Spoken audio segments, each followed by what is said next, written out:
नमस्कार। कहानी गोल्ड में आज सुनिए मालती जोशी जी का लिखा लघु उपन्यास पटाक्षेप। चाय चढ़ाई थी कि इन्होंने आकर कहा, पद्मा एक कप पानी और, गौतम साहब आए हैं। मैंने पलटकर देखा, किचन के दरवाजे पर खड़े थे वह। सारी खीज, सारी झुंझलाहट चेहरे पर उतर आई थी। मुझे हंसी आ गई। आज अच्छे फंसे हैं जनाब। बेचारे दफ्तर से लौटकर एक प्याली चाय इत्मीनान से पीना चाहते हैं, सो वह भी नसीब नहीं है। चाय नाश्ता ट्रे में लगाकर बाहर ले जाते हुए मैंने छवि के कमरे में झांक कर कहा, छवि, गोंद की शीशी। जी। वह उपन्यास में डूबी हुई थी, हड़बड़ाकर उठ बैठी। गौतम साहब आए हैं, मैंने बताया। उनका नाम सुनते ही उसका माथा सलवटों से भर जाता था, पर आज उसने बड़े ही सहज स्वर में कहा, आप उनके पास थोड़ी देर बैठेंगी दीदी, मैं ज़रा फ्रेश हो लूँ। उसकी आवाज़ में ज़रा भी ऊब, ज़रा भी खीज नहीं थी। बेचारी उन्हें बर्दाश्त करना सीख गई है, मैंने सोचा। और सुनाइए गौतम साहब, क्या हालचाल है? इस बार तो बहुत अरसे बाद दर्शन दिए। मैंने मेज पर चाय नाश्ता लगाते हुए कहा। किसी विदेशी बैंक की धोखाधड़ी का किस्सा सुना रहे थे गौतम। उसे बीच ही में छोड़कर मेरी ओर मुखातिब हुए। दुआ सलाम के बाद जो शुरू हुए तो घर की, दफ्तर की, देश की, विदेश की पता नहीं कितनी खबरें सुना गए। यह बैठे बैठे बोर होते रहे। बड़ी मुश्किल से अपनी उबासी रोकते हुए बोले, छवि को बुलाओ भाई, इनका कितना टाइम वेस्ट करोगी? He is a busy man. बड़ी मुश्किल से अपनी हंसी रोककर भीतर आई थी मैं और बंद दरवाजे पर दस्तक देते हुए कहा, छवि जल्दी करो, तुम्हारे भाई साहब ऑफ हुए जा रहे हैं। बस दीदी अभी आई, उसने कहा और दरवाज़ा खोल दिया। खुशबू का एक झोंका मुझे सराबोर करता हुआ निकल गया। उसकी धुंध से उबरकर मैंने देखा, बादामी रंग की net nylon sari, matching blouse और चूड़ियाँ, ढीला जूड़ा, जूड़े में गुलाब। छवि तो ऐसे सज संवर कर खड़ी थी जैसे कहीं पार्टी में जाना हो। उसका सलोना रूप सदा की तरह मेरा हीन बोध जागृत कर गया और मेरा ईर्ष्यालु मन कुनमुनाया। भला गौतम साहब के लिए इतने बनाव सिंगार की क्या जरूरत थी? दीदी पीयूष सो रहा है, उसे तो देख लेंगी ना आप। दूध बनाकर शीशी में भर दिया है मैंने, उसने अपने लुभावनी अंदाज में कहा और मेरे सारे विकल्प बिला गए। फिर से ममतामयी दीदी बन गई मैं और उसे आश्वस्त कर बाहर भेज दिया। सोचा पहनने ओढ़ने के यही तो दिन है। किसी जमाने में मैं भी तो दिन में 3-3 बार साड़ियाँ बदलती थी। दर्जनों बार दर्पण में झाँक कर काजल बिंदी ठीक कर लिया करती थी। लेकिन अब कोई मुझे देखे, सुंदर दिखने का कोई उत्साह ही नहीं रहा। और यह सब सोचते हुए पता नहीं कब मैं शीशे के सामने खड़ी हो गई। अपने टटपुंजिया बालों को किसी तरह समेट कर मैंने जूड़ा बनाया, फिर मुंह हाथ धोकर कपड़े भी बदल डाले। अपने को संवारने की कोशिश में देर तक शीशे के सामने बैठी रही और वह कमबख्त चीख चीख कर कहता रहा, छवि बहुत सुंदर है, तुमसे 10 गुना, 1000 गुना सुंदर है। एकदम सारा उत्साह जैसे निचुड़ गया। मन एक असहाय क्रोध से उबलने लगा। मेरा गुस्सा हमेशा की तरह सुशील पर आया, जो छवि को ब्याह कर इस घर में लाया है। उसके घर में आते ही मैं एक महत्वहीन प्राणी होकर रह गई हूँ। लड़कियाँ, उनके पिता, पास पड़ोसी सब जैसे उसी के इर्द गिर्द घूम रहे हैं। शादी के 2 साल बाद भी वह नवेली दुल्हन बनी हुई है। गुस्सा लड़कियों पर भी आया, जिन्हें जन्म देने में, पालने में सारा अस्तित्व ही रसहीन होकर रह गया। गुस्सा इन पर भी। वह भला आदमी तो जमकर बैठ गया है, मुझे ज़रा बाहर जाना था। यह कब कमरे में आ गए थे पता ही नहीं चला था। जाने से आपको कौन रोक रहा है? मैंने कसैली आवाज में कहा। बुरा तो नहीं लगेगा? बुरा लगने की तो कोई बात ही नहीं है, वह कोई आपके लिए थोड़े ही आए हैं। Padma, I dislike this tone, मुझे यह लहजा पसंद नहीं है, उन्होंने जरा सख्ती से कहा। मैंने कोई जवाब नहीं दिया, मुंह फुलाए बैठी रही। कुछ लाना तो नहीं है बाजार से? उन्होंने खूंटी से कोट उतारते हुए पूछा। मैंने फिर भी कोई उत्तर नहीं दिया। यह चुपचाप बाहर निकल गए। कुछ देर बाद ड्राइंग रूम में इनका स्वर सुनाई दिया, अच्छा गौतम, सी यू अगेन। और फिर सीढ़ियाँ उतरने की आवाज़ आई, फिर स्कूटर स्टार्ट करने की। सारी आवाज़ें कानों में समेटती हुई मैं चुपचाप वहाँ बैठी रही, किसी फालतू सामान की तरह। पीयूष अगर झूले में कुनमुनाता नहीं तो मैं पता नहीं कितनी देर वहाँ बैठी रहती। उसकी आवाज़ आते ही मैं करीब करीब दौड़कर छवि के कमरे में पहुंची। शैतान आजकल झूले से कूदने की कोशिश करने लगा है। अब भी मसहरी से मुंह निकालकर इधर उधर देख रहा था। मुझे देखते ही किलक पड़ा और हुमस कर मेरी गोद में आ गया। उसे कलेजे से भींचकर बड़ी देर तक अपना दुलार बरसाती रही। वह भी प्रसन्न भाव से मेरे अत्याचार सहता रहा। लेकिन सिर्फ प्यार से तो उसका पेट भरने वाला नहीं था। उसने फौरन ही दूध के लिए मचलना प्रारंभ कर दिया। उसे पलंग पर लिटाकर मैंने शीशी उसके मुंह में दे दी और फिर उसके बाजू में लेट गई। मन इतना तृप्त था जैसे पीयूष शीशी का नहीं, मेरा ही दूध पी रहा है। यह नन्हा सा प्राणी आते ही घर भर का, मोहल्ले का एक खिलौना बन गया है। लेकिन मेरी तो जैसे इसने जिंदगी ही बदल दी है।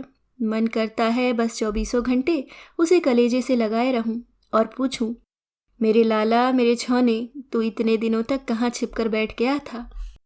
दूध पिलाकर मैंने उसे तैयार किया, जैसे कोई शरबत धीरे धीरे सिप किया जाता है। मैं उसे इत्मीनान से तैयार करती रही। आखिर उसके धैर्य का बांध टूट गया और वह सड़क की ओर हाथ फेंकने लगा। तब मुझे अपना तामझाम समेटना ही पड़ा। छवि, इसे थोड़ा घुमा लाऊं मैं? दोनों देवियां तो पता नहीं कहाँ गायब हो गई हैं। मैंने ड्राइंग रूम में आकर कहा और नीचे उतर आई। पप्पू को घुमाने ले जा रही हैं मिसेस कुमार। मैंने पीछे मुड़कर देखा। मिसेस चंद्रा थैलियों से लदी फदी हाफती हुई चली आ रही थी। इसकी मम्मी नहीं आई? बुरी तरह हाफ रही थी, पर बोले बिना उन्हें चैन कहाँ। मम्मी पढ़ रही हैं, मैंने संक्षिप्त सा उत्तर दिया। अब की तो मास्टर जी बहुत दिनों बाद आए। उन्होंने साथ साथ चलते हुए दूसरा प्रश्न दाग दिया। मास्टर जी कौन?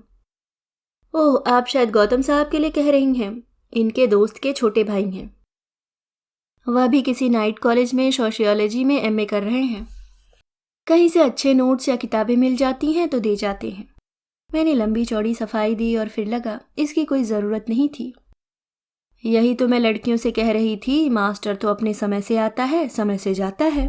वह इतनी इतनी देर बैठता भी नहीं है, इतने इतने दिन गोल भी नहीं करता, और उसे छोड़ने सारा घर दरवाजे पर नहीं आता है।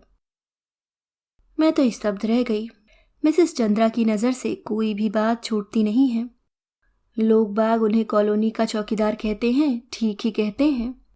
मैंने फिर अकारण सफाई देते हुए कहा, इतना लेट एडमिशन हुआ है उसका, इसलिए जहां से भी हेल्प मिलती है ले लेते हैं। अक्टूबर में तो उसने कॉलेज ज्वाइन किया है। हमने तो यही सोच लिया था कि उसी बहाने घर से तो निकलेगी, 4 हम उम्र लोगों के साथ हंसेगी बोलेगी तो उसका मन लग जाएगा। आपने तो देखा था कैसी हो गई थी। दिन भर कमरे में घुसी रहती थी, न किसी से हंसना, न बोलना, न ढंग से पहनना, न ओढ़ना। देवर कब लौट रहे हैं आपके? अगला प्रश्न तैयार ही था। अभी तो साल भर बाकी है, 3 साल के लिए गए हैं ना। उत्तर देते देते अब मैं ही हाफ चली थी। मार्केट आ गया, तब कहीं जाकर मुझे राहत मिली।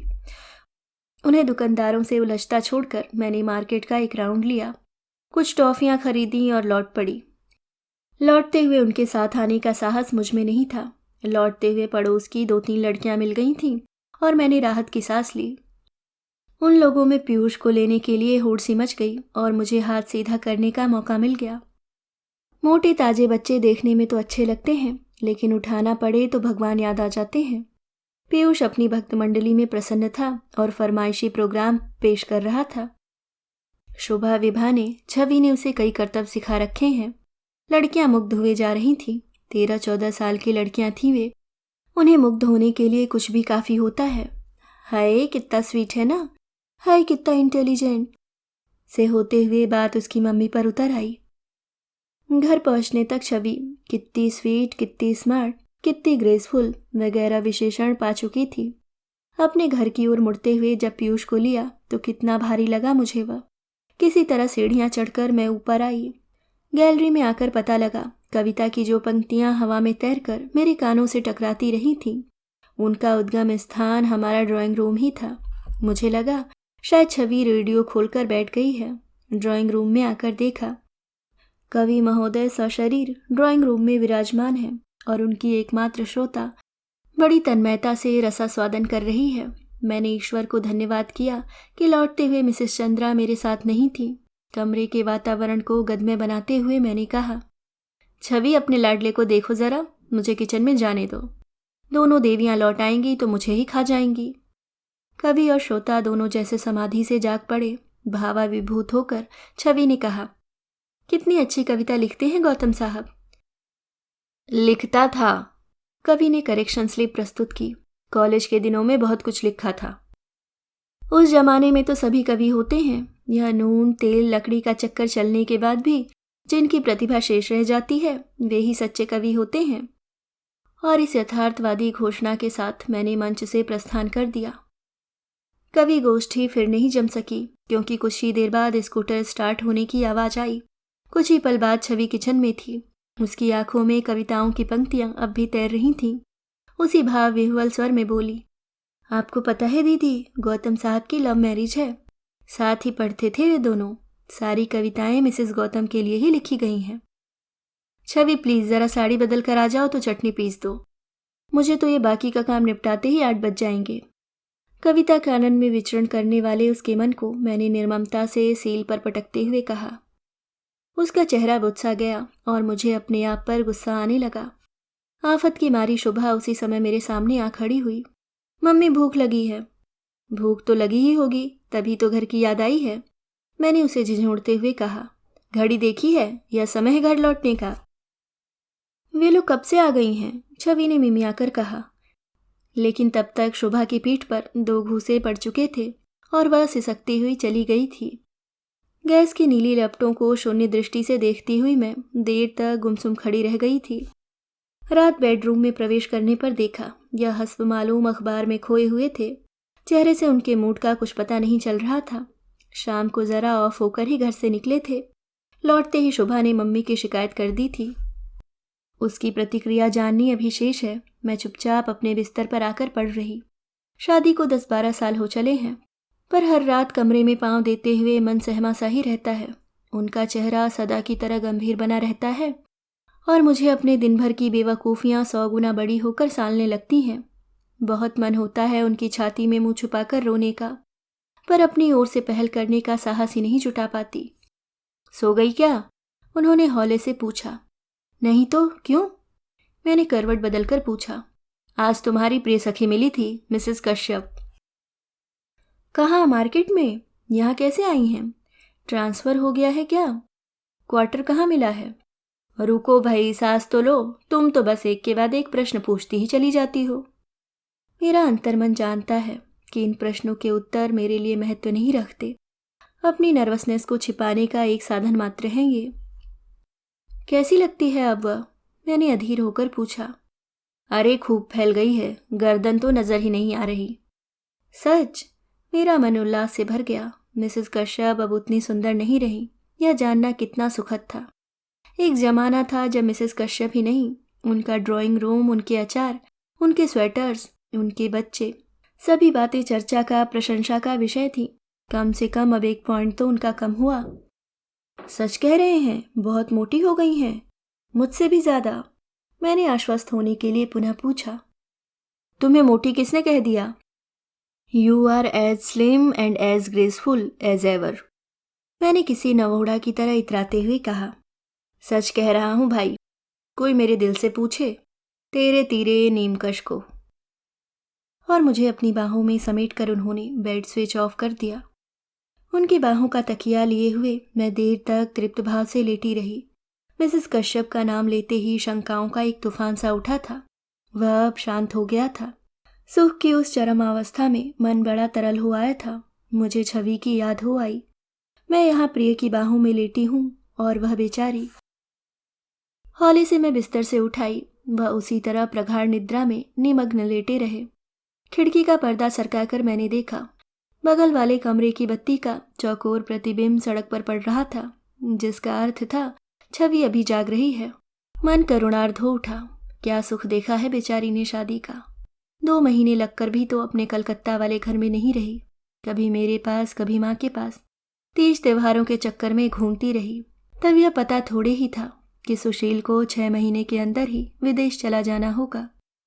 इतने वरिष्ठ लोगों के होते हुए कंपनी उसे ही जर्मनी में ट्रेनिंग के लिए भेजेगी, खुद उसे भी इसकी आशा कहाँ थी। पर इस चांस के मिलते ही दोनों घरों में खुशी की लहर दौड़ गई थी। फॉरेन रिटर्न होने का एक ऐसा शौक सवार था सब पर कि छवि किराया लेना भी जरूरी नहीं समझा गया। उसे 4था महीना चल रहा था। 1 साल तो इसी चक्कर में बीत जाता, फिर जहां उसका मन होता रह लेती। मायके ससुरे सबही सुख, जबही जहां मनुमान। और इसी तरह उसके दिन कट भी रहे थे। पीयूष 5-6 महीने का था तभी उसकी पीहर से चिट्ठी आई, दीदी मेरा यहाँ जरा भी मन नहीं लग रहा, मुझे बुला लीजिए। दूसरे ही दिन वह आगरा जाकर लिवा लाए थे। इतनी दुबली हो गई थी वह। मैंने प्यार से उसकी बलैयां लेते हुए कहा था, अरे माँ के राज में यह हाल हो गया है तेरा, फिर मुझे तो तू 15 दिन में बदनाम कर देगी। दरअसल दीदी बहुत बोर हो गई हूं मैं वहां, उसने कहा। घर में सबके पास अपना अपना काम है। सहेलियां अपनी पढ़ाई में मस्त हैं। जिनकी शादी हो गई है उन्हें अपनी गृहस्थी से फुर्सत नहीं है। छोटी भाभी अपनी नौकरी में व्यस्त हैं। बड़ी भाभी का बच्चों में ही दिन बीत जाता है। एक मैं ही फालतू नजर आ रही थी वहां, और वह सूखी हंसी हंस दी। उसकी सारी व्यथा उस हंसी में छलक गई थी। तब मैंने ही जिद की थी उसे कॉलेज भेजने की। सुशील उसे मेरे पास छोड़ गया था। वह भी माँ बाप के यहाँ से मेरे पास अपनी इच्छा से आ गई थी। इस विश्वास को, इस स्नेह को मैं झुठलाना नहीं चाहती थी। कॉलेज जाने लगी थी तब से उसके चेहरे पर काफ़ी रौनक आ गई थी। फिर भी कभी कभी वह इतनी निरीह लगती कि दया हो आती। शाम की बात याद करके मन कैसा तो हो गया। बरामदे में आकर मैंने धीरे से उसके कमरे का दरवाज़ा ठेला। वह खुला ही था। एक पलंग पर शुभा विभा एक दूसरे के गले में बाहें डालकर सो रही थीं। दूसरे पलंग पर लेटी छवि कुछ पढ़ रही थी। मैंने दूर से ही पहचान लिया, वह गौतम की डायरी थी। दीदी आप? वह चौंक कर उठ बैठी। सोई नहीं रे अभी तक? 12 बज रहे हैं। बाप रे, मुझे तो पता ही नहीं चला। बैठिए ना, मेरे लिए जगह बनाते हुए उसने कहा। इतनी अच्छी कविताएं हैं क्या, जरा देखूं। डायरी खोलकर देखा। पहले ही पृष्ठ पर बड़े बड़े अक्षरों में लिखा था, हेमा के कुसुम कोमल करों में प्रणय का यह पुष्प सस्नेह समर्पित। कविताएं कुछ खास नहीं थी। उम्र के उस दौर में सभी लोग कविताएं लिखते हैं, जो नहीं लिख पाते वे पढ़ते हैं। 20-21 वर्ष की भाव उम्र थी, तभी तो छवि 12 बजे रात तक उन फटीचर कविताओं का रस ग्रहण कर रही थी। बड़ी किस्मत वाली है मिसेस गौतम, जिनके लिए इतने प्यारे गीत लिखे गए हैं। मैंने कॉपी को उलट पलट करते हुए कहा। हाँ दीदी, लेकिन अब वे पहली वाली मिसेस गौतम कहाँ रह गई हैं? कैसे रहेंगी भला? 3-3 बच्चों को जन्म देने के बाद औरत क्या वही रह जाती है? और वे तो शायद सर्विस में भी हैं कहीं। छवि सुंदर दिखने के लिए भी सुविधा चाहिए। दीदी मैं सुंदरता की बात नहीं कर रही थी। मेरा मतलब है अब उनमें पहले की सी अंडरस्टैंडिंग नहीं है, बहुत बदल गई हैं वह। और यह बात तुम्हें मिस्टर गौतम ने बतलाई है? छी, इस तरह भी कोई अपने घर की बात हर कहीं कहता फिरता है? मैंने कहा। हर किसी से तो नहीं कहता, पर जहाँ थोड़ी बहुत सहानुभूति मिलती है वहाँ तो बात जुबान पर आ ही जाती है। सहानुभूति? मैंने छवि को ध्यान से देखा। इसे गौतम से सहानुभूति कब से हो गई? अभी कल तक तो उन्हें गोंद की शीशी और मिस्टर सरेस जैसे उपनाम देती रही है। उनकी ऐसी ऐसी नकल उतारती थी कि बच्चे हंसते हंसते लोटपोट हो जाते, बल्कि मुझे ही डांटना पड़ता था। डायरी के पन्ने पलटते हुए मैं अंतिम पृष्ठ तक आ पहुंची थी। रचना शायद ताज़ा ही थी, क्योंकि अक्षर और स्याही दोनों ही बदले बदले से थे, और मजमून भी। सहारा ए जिंदगी में ठंडी बयार सी तुम, उजड़े हुए चमन में फसले बहार सी तुम कौन हो, कहाँ से आकर बरस गई हो, जलते हुए जिगर पर भीनी फुहार सी तुम। उर्दू कविता का मेरा ज्ञान बहुत मामूली सा है, पर इतना समझ में आ गया कि इसी कविता के लिए छवि को कॉपी दी गई है। पता नहीं उसकी निगाह उस पर पड़ी भी है या नहीं। मन हुआ चुपके से वह पेज फाड़ लूं, लेकिन कागज तो कागज है, दोबारा भी लिखा जा सकता है। रात भर करवटें बदलती रही मैं। गौतम की कविताएं जैसी भी थीं, मेरे अतीत को कुरेद गई थीं। स्मृति पलट पर अपने लिखे कई गीत नाच उठे थे। उन गीतों में क्या नहीं था? प्यार का सागर, आंसुओं की नदी, लगन की डोर, सपनों का झूला, आशा की डगर, कामना का नगर, किशोर कल्पनाओं का संपूर्ण संसार उन कविताओं में था। स्वांतः सुखाए ही थी वह काव्य साधना। माँ का आतंक था ही इतना जबरदस्त। फिर भी पता नहीं कैसे एक दिन मेरी कॉपी उनके हाथ पड़ गई थी, और मेरे देखते देखते मेरे गीत अग्नि की भेंट चढ़ गए थे। उस आग में सिर्फ कविताएं ही नहीं जली थीं, मन की अमराई भी झुलस गई थी। वसंत कितने ही दिनों तक वहां आने से कतराता रहा था। माँ की आग्नेय दृष्टि से इतनी सहम गई थी मैं कि उस दिन रो भी नहीं पाई थी। आज वही रुलाई अपने समस्त आवेग के साथ फूट पड़ी थी। दुनिया में ऐसी लड़कियां भी हैं जिन पर कविताएं लिखी जाती हैं, और मुझ जैसी भाग्यहीना भी है जिसकी कोमल कल्पनाओं का निर्ममता से गला घोट दिया गया था। पता नहीं दुनिया का हर अन्याय मेरे ही हिस्से में क्यों आता है। इतनी इच्छा हुई कि एक बार फिर उसी उम्र में लौट जाऊं और जी खोलकर अपने गीत, अपनी कविताएं गाऊं, फिर से पुकारूं अपने जाने अनजाने प्रियतम को। अगले 2-4 दिनों में मेरे पास बस यही काम था। जब भी समय मिलता कॉपी लेकर बैठ जाती और कविताओं की भूली बिसरी पंक्तियां जोड़ तोड़ कर लिखती रहती। आश्चर्य तो इस बात पर हुआ कि 2-4 गीत पूरे के पूरे याद आ गए। शायद अंतर मन की किसी अंधेरी गुफा में दुबक कर बैठे हुए ये गीत बाहर आने की बाट जो रहे थे। अगली बार जब गौतम आए तो मुझे अपनी कॉपी की याद हो आई। तीव्र इच्छा हुई कि उन्हें बता दूं कि चाय नाश्ते के परे भी मेरा कुछ अस्तित्व है। छवि की कॉपियों और पुस्तकों की उपेक्षा करते हुए मैं जमकर वहीं बैठ गई। अपने काव्य पाठ की प्रस्तावना सी करते हुए मैंने कहा, आपकी कविताएं हमने पढ़ी थी गौतम साहब, सच बहुत ही भावपूर्ण रचनाएं हैं। वे हे करके हंस दिए। शायद उन्हें आने वाले संकट की कल्पना न थी। कुछ गीत हमने भी लिखे हैं, सुनेंगे आप? और उनकी सम्मति की परवाह किए बिना मैं अपनी कॉपी उठा लाई और तरन्नुम में सुनाने लगी। अपनी ऊब और खींच को किसी तरह दबाते हुए गौतम कविताएं सुनते रहे, दाद देते रहे और घड़ी देखते रहे। दूसरा गीत समाप्त कर मैंने उनकी राय जानने के लिए सिर उठाया तो देखा वह खड़े हो गए हैं। कविताओं में ऐसा खो गया भाभी जी कि याद ही नहीं रहा। रात एक जगह डिनर पर भी जाना है, उन्होंने क्षमा याचना के स्वर में कहा। अपना ब्रीफ केस उठाया और सीढ़ियां उतर गए। छवि पता नहीं कब उठकर भीतर चली गई थी। स्कूटर की आवाज़ सुनते ही दौड़ आई। यह क्या, गौतम साहब चले गए आज इतनी जल्दी? जाते कैसे नहीं, मैंने सूखी हंसी हंसते हुए कहा। संसार में ऐसा कवि हुआ है आज तक जो चुपचाप बैठा दूसरों की कविताएं सुनता रहे? बेचारे 10 मिनट में ही मैदान छोड़कर भाग गए। अपने इस विनोद पर मैं खुद ही हंसती रही। छवि ने साथ नहीं दिया। मैं चाय बना रही थी, उसने अस्फुट स्वर में कहा। तो बना लो ना, तुम्हारे भाई साहब आते ही होंगे। मेरे हाथ की चाय पीते पीते बोर हो गए होंगे, थोड़ा चेंज हो जाएगा। न चाहते हुए भी मेरे स्वर में व्यंग की धार आ गई थी। गौतम ने मेरा काव्य पाठ पूरा नहीं सुना था, इसका मुझे दुख नहीं था, पर छवि तो वहां बैठ सकती थी। आज ही चाय बनाने का कर्तव्य उसे क्यों याद आ गया? इतनी घटिया थी मेरी कविताएं कि सुनी भी ना जा सकें। क्या गौतम की कविताओं से भी ज्यादा उलझुल थी? कविताओं की कॉपी जलाने के लिए इस बार माँ को नहीं आना पड़ा, मैंने ही वह काम कर दिया। रविवार की उस दोपहरी में घर एकदम सुनसान था। विधानसभा का सत्र एकदम सिर पर आ गया था, इसलिए खाना खाकर वह सचिवालय चले गए थे। छवि लड़कियों को पिक्चर दिखाने ले गई थी। घर में केवल मैं और पीयूष 2 ही थे। समय काटे नहीं कट रहा था। वल्लभ भवन से यह लौटे तब 5 बज रहे थे। आते ही बोले, बड़ा सोना सोना लग रहा है, कहाँ गए सब लोग? पिक्चर। और तुम क्या यहाँ बेबी सिटिंग कर रही हो? तुम क्यों नहीं चली गई? वे लोग तो संडे मनाने गई हैं, मेरे लिए तो हफ्ते के सब दिन बराबर हैं। मैंने खींचकर कहा, अरे अरे, यह तो नाराज होने वाली बात हुई। चलो तुम्हें भी पिक्चर दिखा लाएं। पिक्चर रहने दीजिए, घुमा लाएं तो वही बहुत है। हम तो उसके लिए भी तरस गए हैं। मैंने मुंह फुलाकर कहा, जो हुक्म करो सरकार। इन्होंने नाटकीय अंदाज में कहा और मेरा सारा गुस्सा उड़न छू। कुछ ही देर में तैयार होकर हम लोग निकल पड़े। स्कूटर पर बैठते हुए याद आया, कितने दिनों बाद हम लोग घूमने निकले हैं। छवि के आने के बाद से निकलना हुआ ही नहीं। एक संकोच सा होता है। उसके अकेले होने का एहसास रात में एकांत में भी पीछा नहीं छोड़ता। न्यू मार्केट में उतरकर हम लोगों ने छिटपुट शॉपिंग की और कॉफ़ी हाउस चले आए। रविवार ये भीड़ को चीरते हुए जब मैं ऊपर चढ़ रही थी तब लड़कियों की याद हो आई। कॉफ़ी हाउस आने का इतना शौक है दोनों को। महीने में 1 आध बार तो यह हमें ले ही आते थे। तब शाम का खाना यहीं होता था। अब तो अरसे के बाद आना हुआ है।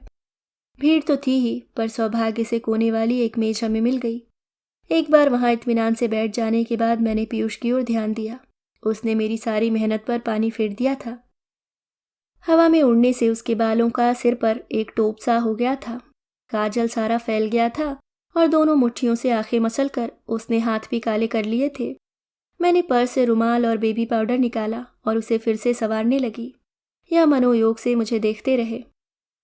पद्मा, मैंने भौहें ऊपर उठाई। कभी कभी इस छोकरे से बहुत रश्क होता है। क्यों भला? तुम जितना लाड दुलार इसका करती हो, जितना प्यार इसे देती हो, इसका 100वां हिस्सा भी मुझे मिल जाता तो मैं अपने को धन्य समझता। अब आप ऐसी उटपटांग बातें करेंगे तो मैं उठकर चली जाऊंगी। अरे तुम तो नाराज होने लगती हो, मैं झूठ नहीं कह रहा। शोभा भी कहती है क्या कि पीयूष के आने से मम्मी का चिड़चिड़ापन बहुत कम हो गया है। एक बहुत तीखा सा जवाब मेरे होठों तक आया था, लेकिन उसी समय किसी परिचित आवाज को सुनकर मेरे कान खड़े हो गए। सुनिए, यह विभा की आवाज नहीं लग रही आपको? तुम्हारा भी जवाब नहीं है पद्मा, तुम्हें तो हर जगह अपनी राजकुमारियां ही नजर आती हैं। भगवान के लिए अब बोर मत करो, लड़कियों की फिक्र छोड़ो और इस लड़के की ओर देखो। पट्टा पूरे का पूरा डोसा उठाने की फिक्र में है। मैंने आज्ञाकारी पत्नी की तरह ध्यान प्लेट की ओर केंद्रित किया। कुछ ही मिनट बीते होंगे और बगल वाले कमरे से हंसी का फव्वारा छूटा। उसमें छवि की खनकती हंसी बिल्कुल साफ सुनाई दे रही थी। उस हंसी को बहुत दिनों बाद सुना था, शायद सुशील के जाने के बाद पहली बार। इस बार मैंने उनसे कुछ नहीं कहा। मैं उठी और सारे एटिकेट्स को तिलांजलि देकर बाहर वाले छोटे कमरे में झांका। मेरा अंदाज गलत नहीं था। छवि और विभा तथा गौतम और शुभा आमने सामने सोफों पर बैठे थे। बीच वाली मेज पर ढेर सारी प्लेटें पड़ी थीं। अरे आप! सब लोगों ने मुझे एक साथ देखा। यही तो मैं भी सोच रही हूँ, आप लोग यहाँ कैसे?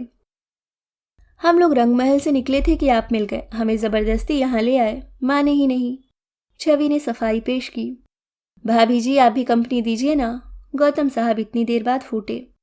आप क्या समझ रहे हैं मैं अकेली आई हूं यहाँ? नहीं भाई, अपनी कंपनी तो अपने साथ है। तो भाई साहब को भी बुला लेते हैं ना, काफी जगह तो है। No no, don't disturb yourself, मैंने सख्ती से कहा और अबाउट टर्न कर गई। यह परेशान से इधर उधर देख रहे थे। मुझे देखते ही झुंझला पड़े। कहाँ चली जाती हो तुम? और पीयूष कहाँ है? अपनी माँ के पास।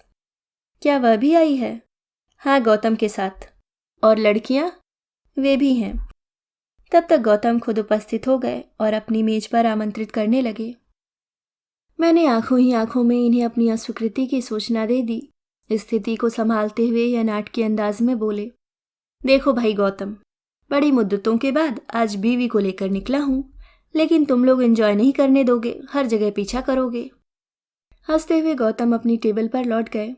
वहां जरूर उन्होंने इनका जवाब दोहराया होगा, क्योंकि दूसरे ही क्षण छवि की खनकती हुई हंसी एक बार सुनाई दे गई थी। लेकिन हमारी मेज पर बिल्कुल शांति थी। उठते हुए यह बोले, चलने का क्या तय किया? ये लोग हम न मिलते तब भी तो घर पहुंचते ही। बच्चों को ले लेती तब भी ठीक था, आज बस में बेहद रश होगा। आप ऐसा कीजिए, उसे स्कूटर पर ले जाइए, मैं और मेरी लड़कियां बस में आ जाएंगे, हमें तो आदत है, मैंने तुनक कर कहा। फिर यह कुछ नहीं बोले। घर पहुंचने तक एकदम शांत बने रहे, लेकिन अंदर पहुंचते ही बरस पड़े। यह क्या हो जाता है तुम्हें? बड़ी मुश्किल से तो कभी कोई प्रोग्राम बन पाता है, तुम वहां भी मूड खराब कर देती हो। कौन सा भूत सवार हो जाता है तुम पर? जरा जरा सी बात पर ऑफ हो जाती हो। यह जरा सी बात थी? कौन सी बात? सब कुछ देख कर आए हैं फिर भी पूछ रहे हैं। कॉफी हाउस वाली बात कर रही हो? इसमें इतना गंभीर होने जैसा क्या है? अगर तुम्हें ही गौतम इनवाइट करता तो क्या मना कर देती? मेरी फिक्र छोड़िए, अपने भाई की जो अमानत है उसकी बात सोचिए। भाई की अमानत है तो क्या बक्से में बंद करके रख दूं? हाड़ मांस का जो मनुष्य है, उसे हंसने बोलने की आज़ादी तो देनी ही पड़ेगी, नहीं तो उसका दम नहीं घुट जाएगा। कभी सोचा है पद्मा, अपनी एक रस जिंदगी से कितनी बोर हो जाती होगी वह? आज एक अरसे के बाद उसे खुलकर हंसते हुए सुना, सच बड़ा अच्छा लगा। कुछ नहीं बोली मैं, बच्चों की तरह मुंह फुलाए बैठी रही। हंसने बोलने की आज़ादी हमें दी थी किसी ने? क्या हम हाड़ मांस के मनुष्य नहीं थे? क्या हमारा दम नहीं घुटता था? किसी जिद्दी बच्चे की तरह यह प्रश्न बार बार मेरे अतीत से टकराता रहा। मुश्किल तो यह है पद्मा, यह रात मुझे समझाने का प्रयास करते हुए बोले, तुम बहुत संकीर्ण वातावरण में पली हो, इसलिए चीजों को देखने का तुम्हारा नजरिया कभी कभी बहुत तंग हो जाता है। एकदम बिफर उठी। सीधे से कहिए ना कि मैं बहुत दकियानूसी हूँ, संकीर्ण विचारधारा की हूँ। उसके लिए इतनी लिपापोती की क्या जरूरत है? वे चुप होकर दूसरी करवट लेट गए। कंजर्वेटिव, रूढ़िवादी वातावरण, क्या इन दो शब्दों में उस माहौल की कल्पना की जा सकती है जिसमें जीवन के 22 वर्ष मैंने बिताए हैं? हाई स्कूल की प्रिंसिपल थी माँ। उनकी कठोर अनुशासन की चारों ओर धाक थी। उस अनुशासन की कारा में अपनी लड़कियों को भेजने के लिए अभिभावकों में होड़ सी लगी रहती। क्या स्टाफ, क्या छात्राएं, सारा स्कूल ही जैसे एक आतंक से सहमा सहमा सा रहता था। छुट्टी का घंटा किसी सुमधुर गीत की तरह कानों में बजता था, क्योंकि वह मुक्ति का संदेश लाता था। 12 घंटों के लिए सब लोग खुलकर सांस लेने के लिए स्वतंत्र हो जाते थे, लेकिन हम लोग, मैं और रमा, तो जैसे एक जेल से दूसरी जेल में पहुंच जाते थे। स्कूल की जेल तो फिर भी अच्छी लगती थी, वहां कम से कम सहेलियां तो होती थी। घर पर होती थी सिर्फ माँ और उनकी मर्मभेदक आंखें। 24 घंटे हमें आदर्श बने रहना होता था। प्रिंसिपल की बेटियां होने का जघन्य अपराध किया था ना हमने। फैशन की रंग बिरंगी दुनिया हमारे लिए नहीं थी। प्रसाधनों के विज्ञापन हमारी समझ से बाहर थे। हमारे रेडियो पर सिर्फ प्रभाती और समाचार आते थे। उपन्यास और पत्रिकाएं हमारी चौखट नहीं लांघ पाते थे। कस्बे के सिनेमाघर में हमें किसी ने नहीं देखा था। और पुरुष, मिसरानी का 12 साल का लड़का भी माँ से चाबी लेने आता तो तार के बाहर ही खड़ा रहता। आश्चर्य होता है यह सोचकर कि साल दर साल उस माहौल में कैसे जी सके हम लोग। सचमुच मर ही जाते अगर कभी कभार दया करके मौसी हमें इंदौर न ले जाती। मौसी का इंदौर वाला घर हमारे बंगले के मुकाबले में बहुत छोटा था। वहाँ पानी की किल्लत थी। 4 बजे सुबह से उठकर नल पर लाइन लगानी होती थी। मारी सिर्फ बर्तन कर जाती थी, बाकी सब काम हाथ से होता था। मौसी की सास अपने छूत छात के प्रपंच से सबकी नाक में दम किए रहती थी। फिर भी वहाँ हम लोगों को अच्छा लगता था, क्योंकि वह जीता जागता घर था, भूतहा बंगला नहीं था। और फिर वहाँ शेखरदा होते थे। शेखरदा मौसी के देवर थे, घूमने घुमाने के बेहद शौकीन। उनके साथ पिपल्या टैंक, पाताल पानी, सुख विलास, यशवंत सागर, मांडवगढ़, पता नहीं कहाँ कहाँ घूम लिए हम लोग। ट्यूशनों में जो कमाते थे इसी अय्याशी में खर्च कर देते थे और घर वालों की डांट खाते थे। कड़की के दिनों में MG रोड या नेहरू पार्क से भी जी बहला लेते थे। उनके साथ हर जगह अच्छी लगने लगती थी। उनकी बोलचाल, उनकी वेशभूषा, सबका अपना आकर्षण था। उन दिनों शेखरदा मेरे आदर्श पुरुष थे। शायद वे एकमात्र पुरुष थे जिनके संपर्क में आने का मुझे अवसर मिला था। उनके किस्से बड़े मज़ेदार होते थे और ठहाके जानदार। हम दोनों बहनें मुग्ध श्रोताओं की भूमिका अदा करती थीं। अपनी गुफा संस्कृति का कुछ ऐसा प्रभाव था कि वक्त पर कोई बात सोचती ही नहीं थी। कभी कभी कोई मज़ेदार लतीफ़ा अश्लीलता की सीमा को छूने लगता था, सारी मंडली हूँ हूँ करके हंस पड़ती। हम लोग सिर्फ मुस्कुराकर रह जाती। तब शेखरदा नाटकीय अंदाज में कहते, ऐ लड़कियों, ज़रा अपनी खोल से बाहर आओ, ज़रा खुले में उड़ना सीखो। किस युग में जी रही हो? इस कस्बाई मनोवृत्ति को छोड़ो और ज़रा खुलकर सांस लेना सीखो। कस्बाई मनोवृत्ति उनका प्रिय शब्द था, जो मुझे गाली सा लगता। मैं तिलमिला उठती थी। उनके अभिनय पर सारी मंडली एक बार फिर खिलखिलाकर हंस पड़ती थी। शर्म और अपमान से मेरे आंसू निकल आते। पदम, रो रही हो तुम? क्या हो गया तुम्हें? क्या मैंने कोई बहुत कड़ी बात कह दी? I am very sorry, really I am. मैंने सिर उठाकर देखा। मेरा तकिया आंसुओं से भीग गया था। घड़ी रात के 3 बजा रही थी और यह प्यार से मेरी पीठ पर, माथे पर हाथ फेर रहे थे। उनके स्वर में व्यग्रता थी और आंखों से स्नेह छलका पड़ रहा था। कभी कभी सोचती हूँ यह इतने अच्छे क्यों हैं। रोज की तरह गैलरी में कुर्सी लगाकर मैं छवि की प्रतीक्षा में बैठी नीटिंग कर रही थी। परिचित हॉर्न सुनाई दिया तो सिर उठाकर देखा। दूर से गौतम का स्कूटर आता दिखाई दिया। ड्राइंग रूम में झांक कर देखा, 12:15 बज रहे थे। इस भले आदमी के दफ्तर में छुट्टी है क्या आज? नमस्ते भाभी जी। दरवाजा खोलते ही उसने कहा, छवि नहीं लौटी क्या अभी तक? कॉलेज से तो चल चुकी है।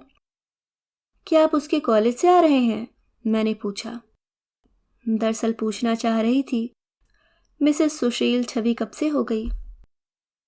उसकी कहानी लौटाने गया था। मुझे चेकअप करने के लिए दी थी ना। छवि ने कहानी लिखी है? हाँ, बड़ी अच्छी लिखी है। कॉलेज मैगजीन में देना चाहती है। पढ़ेंगी आप? लीजिए।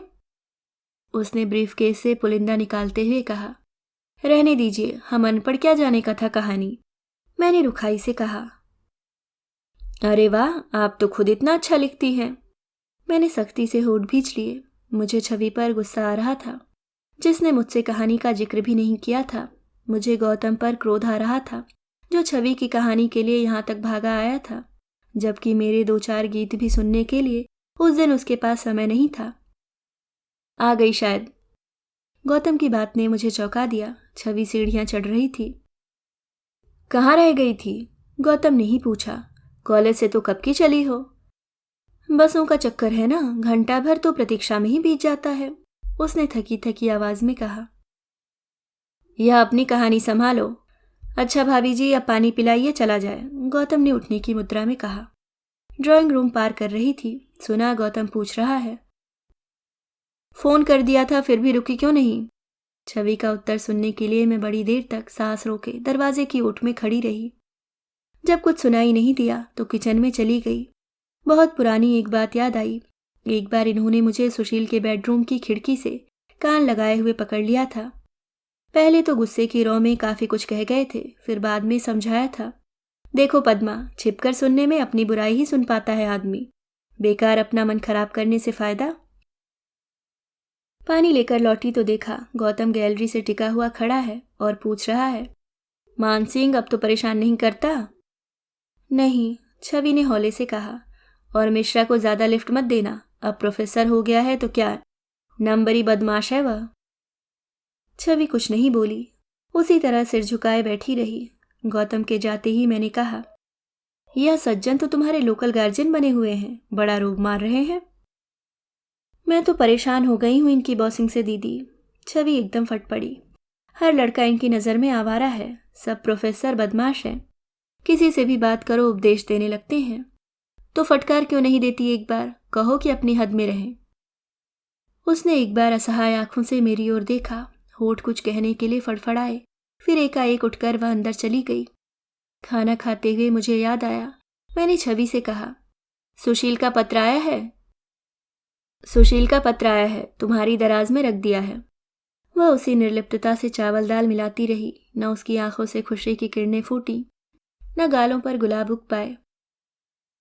एक पत्र हम लोगों के पास भी आया है, वह परेशान है, तुमने कब से पत्र नहीं दिया उसे?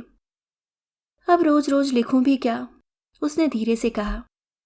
यह बात हम लोग कहें तो शोभा देती है छवि, तुम्हारी उम्र की लड़कियां तो दिन में 2-2 चिट्ठियां लिख लेती हैं, मैंने हंसते हुए कहा। कम से कम यही सोच लिया करो कि वह वहां निपट अकेला है। मैं यहां अकेली नहीं हूं, उसने तड़प कर कहा। उसकी बात मुझे बर्छी की तरह लगी। मेरा सारा लाड प्यार, सारी ममता उस शब्द के कारण व्यर्थ हो गई थी। छवि ने शायद अपनी भूल महसूस की, नरम स्वर में बोली, अभी आप गौतम के लिए कह रही थी दीदी, महज मजबूरी समझ लीजिए कि मैं उसे लिफ्ट दे रही हूँ। कभी कभी तो इतनी कोफ्त होती है, पर जब्त कर जाना पड़ता है। ऐसी कौन सी मजबूरी है? और अब तो वह भला आदमी तुम्हारा नाम भी लेने लगा है। यह भी मेरी ही बेवकूफ़ी है, मैंने सबसे कह रखा है कि वह मेरे फुफेरे भाई हैं। दरअसल दीदी, घर से बाहर निकलो, खासकर कॉलेज जाओ तो सिर पर किसी का साया बहुत ज़रूरी है। 100 तरह की बातें होती हैं और सब तो भाई साहब से कही नहीं जा सकती। शायद तुम ठीक कहती हो, मैंने एक उसास के साथ कहा।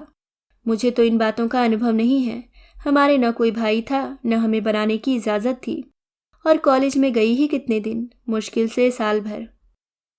तो आपने बीए फिर प्राइवेट किया है, क्यों? छोटी बहन की भूल का प्रायश्चित करना पड़ा मुझे। उसने लव मैरिज की थी मौसी के देवर से।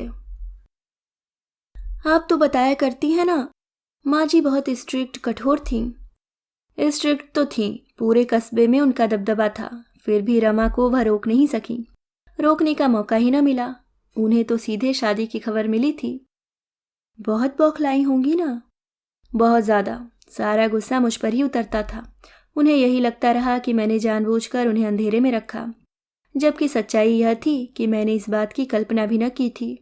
मौसी की नाक के नीचे सब कुछ होता रहा, पर उन्हें भी कुछ पता न चला। इतनी छोटी सी उम्र में इतना बड़ा साहस कर जाएगी रमा, किसी ने सोचा भी नहीं था। अनजाने ही मेरी आवाज़ में तलखी आ गई थी। दीदी, पता नहीं हमारे बुजुर्गों को लव मैरिज से इतनी एलर्जी क्यों है।